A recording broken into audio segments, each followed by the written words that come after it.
Hello guys, let's start our lesson. Yeah! Okay, for this Friday, we have here text, okay? It's track 42, I put it here, ok? Explaining the mysteries of the word. Eu vou ler com vocês aqui pelo áudio e a gente vai fazer o exercício da página 104, tá? So, I will just play for you to see how it works. Track 42. Explaining the mysteries of the world. In ancient times, people did not understand much about the world. They could not explain day and night or the seasons of the year. They did not know what caused thunder and lightning or volcanic eruptions. They did not know what the stars in the sky were. The people of ancient cultures created stories to explain these natural phenomena. Often these events were the responsibility of one or more gods or goddesses. The ancient Greeks developed an elaborate world of gods, goddesses, giants, and superhumans to explain most of the natural world.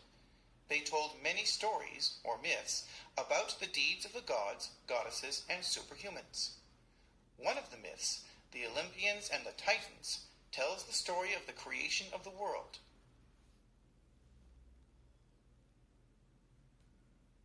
The Titans. In the beginning, it was nothing but chaos. Chaos was a deep, empty space, like a black hole. Eros caused the elements to mix. Then Uranus, the sky, Gaia, the earth, and Oceanus, the ocean, were born. Uranus was the first god to rule the world. He married Gaia, and together they had 12 children, 6 sons and 6 daughters, known as the Titans. The Titans were a powerful group of giant gods.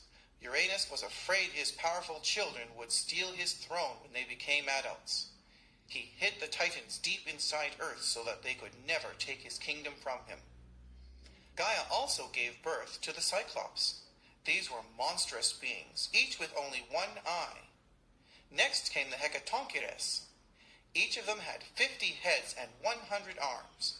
Uranus feared the Cyclops and the Hecatoncheires even more than he feared the Titans. To protect himself, Uranus moved Cyclops and Hecatoncheires to Tartarus. They were now far removed from their mother, Gaia. Gaia was very sad that she could not see her children. She wanted to punish Uranus. She went to the Titans and asked them to remove their father from his throne, but the Titans were afraid to fight Uranus. Gaia was so unhappy that she begged her children again. Cronus, the youngest and the smartest of the Titans, stood up and said with great courage, "I will fight, mother. I will overthrow my father. I will right the wrong he has done to us." Gaia was very proud of her youngest child. She gave Cronus a sharp, curved knife that she had made from the finest metal. Then she said to him, "Use this against your father and free your brothers and sisters." She hid Cronus in a cave where she told him to wait until Uranus came at dusk. When the sun set, Uranus came to the cave expecting to meet his wife. Cronus was there instead. Cronus cut his father with one quick swing of the knife Gaia had given him. Drops of Uranus's blood fell into the wild sea and mixed with the foam of the waves. Aphrodite, the beautiful goddess of love, was formed from this foam. Uranus lay on the ground too hurt to fight back and too weak to rule the world. So Cronus claimed the throne for himself. Next, I lost kingdom track. with them. Then he married the lovely Rhea, and they ruled the sky and earth together.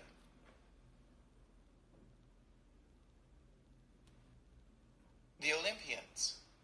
Rhea learned that she was expecting a baby. Cronus was happy at first. Uranus and Gaia, however, warned Cronus that one of his children would overthrow him, just as he had overthrown his own father. Cronus feared this, so he watched Rhea carefully. When Rhea gave birth, Cronus took the infant and swallowed him whole. Cronus did the same for each child that Rhea bore. Rhea was very sad to lose her children. She knew that she had to save her last baby. She cried out to Gaia and Uranus to help her. Gaia and Uranus hid her on the island of Crete. There she gave birth to her son Zeus. Rhea returned to Cronus, carrying a rock wrapped in blankets. Cronus thought that the rock was his new child, so he snatched the rock from Rhea and swallowed it. Rhea left Zeus on Crete. The three nymphs, Gaia's loyal attendants, raised him. They carefully nursed and protected Rhea's son. Each time the infant Zeus cried, the nymphs clashed their cymbals and banged their drums so that Cronus would never find him. Rhea's trick was successful. Zeus grew up handsome and strong. He married Metis, a titan who ruled with wisdom and knowledge. Metis helped Zeus in his plan to free his brothers and sisters. She prepared a special potion that would force...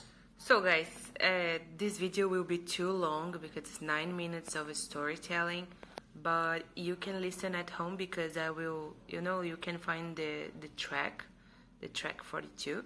Para quem precisa, alguns não precisa, só dei uma amostra para vocês como é bom para vocês verem como que se lê as palavras, ok? The exercise, it's in the page 104. It's in this one, 104, okay? You will do it. Let's do it together. Why did Uranus hide his children deep inside the earth?